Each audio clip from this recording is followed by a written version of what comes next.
Hey, good evening here in the great state of Florida. Hey, I'm just realizing here, right? Once again, we go back.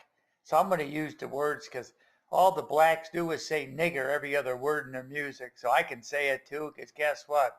When I worked at the plant, I could use it there too, and they called me a dumb white cracker. So that's the real world. 13% of the population, they were slaves. They're free. Lots of them are rich. They run in cities. They're in government, running their mouth. Only 13% of the population, but all they do is bitch how fucking rough life is. Let's take this let's forget about the niggers for once. The 13%.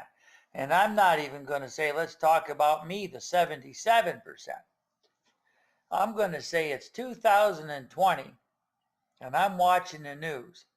Why in the fuck are the Indians still on the reservation? Miles and miles away from medical attention and hospitals. Living in these damn concentration camps and shit, I guess because they're free. Huh? If anybody needs anything, huh? Okay, so they let them run gambling, but they're living in shacks. The average Indian that's right here on the news. So why don't we give all the Indians individually $100,000 fucking dollars, right? Give them $100,000, teach them how to use the system so that they can be job trained, and get them out there, and because they've been here forever, say, screw this reservation crap. If you want to be a citizen, just sign the fucking line. You've been here since the beginning. Make them citizens and let them vote.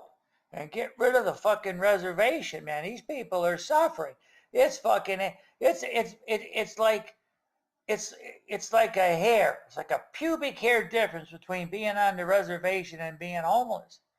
But all we can talk about are these damn niggers, the 13%, the only group that bitches.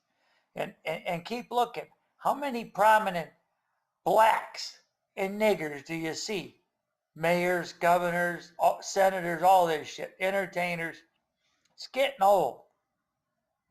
You do not hear the Asian, because I'll be respectful for the ones that deserve it. You don't hear the Asian community crying out that they can't get a break. No. But then again, the Asian community are hard workers. That's it. That's in their culture. And you don't hear the Hispanics. And they run some of the same areas, gangland and stuff like some of the blacks do. But you don't hear the Hispanics moaning and groaning and bitching and crying. You got successful Hispanics, and then you got thug Hispanics. And the same thing happens with me being white. We've got the same thing. There's just more of us because it's just the way it breaks down right now. The highest birth rate is Hispanic, so the Hispanic is going to be the majority, which still isn't going to help the 13%, because it was just published that the most dangerous place for a black child in the city of Chicago was inside his mother's womb, because the number one cause of death for black children in Chicago is abortion.